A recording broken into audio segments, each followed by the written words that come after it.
Let's go further in depth now.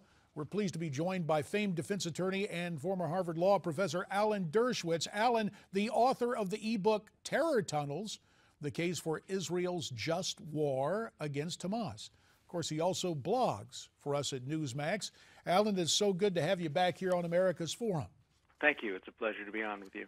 Alan, in the wake of 9/11, you wrote a column just after 9/11, and we'll get to that in a minute. But first, what is your reaction to what Senator Mark Udall had to say yesterday?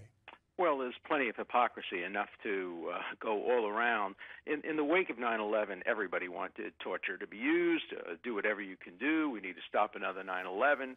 Public opinion polls in those days showed a vast majority of Americans supporting the use of enhanced interrogation techniques if it would stop a terrorist attack. Even President Clinton got on NPR and said if there were ever a ticking bomb situation, he would do whatever he had to do. And so, times have changed. It's now 13 years since. We haven't had another terrorist attack, and people remember their own views very differently. The idea of going and prosecuting these folks for doing what the Americans wanted them to do is preposterous. Now, they overdid it, and that's inevitable. You're going to always overdo it. And when you look at the deeply flawed report of the Senate Staff Committee, deeply flawed, we'll get to that in a minute, you see that clearly there's no dispute that they used enhanced interrogation techniques, including torture. Waterboarding, in my view, is torture, unnecessarily, promiscuously, and in far too many cases. But it doesn't mean that if they had used it, waterboarding, only in ticking bomb situations, that the reaction would not have been different. So, all right, well, let's drill down some on that, Sure. Alan. 2.5 minutes remain in this segment. You, in an article in a San Francisco newspaper in the wake of 9/11, called for warrants to do this type of enhanced interrogation. Take us through what you proposed. Well, of course, in those days, we know that torture was being used. It was being used extensively, far too often, far too much. And I said in order to limit the amount of torture that was being used, I myself am opposed to torture, but I recognize that it was being used, we have to limit it to cases where a court would grant a torture warrant based on extraordinary need, ticking bomb situation, an imminent attack on New York Harbor, Chicago, no other way of getting the information, and a court would have to approve it. The President of the United States would have to sign a sworn affidavit indicating the critical need.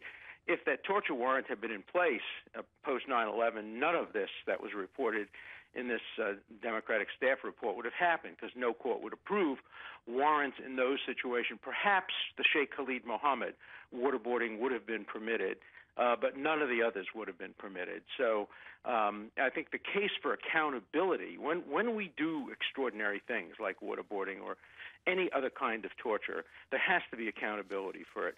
Right now, we don't know who authorized it. We don't know who approved it. You certainly can't blame the low-ranking people in the CIA. What we need is accountability and visibility, and a torture warrant would give that kind of accountability and visibility in extraordinary situations. Only about 30 seconds remain, Alan, in this segment. The timing factor on a ticking time bomb situation, how quickly do you envision a warrant being granted? Well, first, you can get them instantaneously. I've seen them. You can get them on telephone. You can get them by email. Second, in extraordinary emergency situations, you get it after the fact, not before the fact. I mean, if you know that a bomb is going to go off in 3 hours, you don't wait.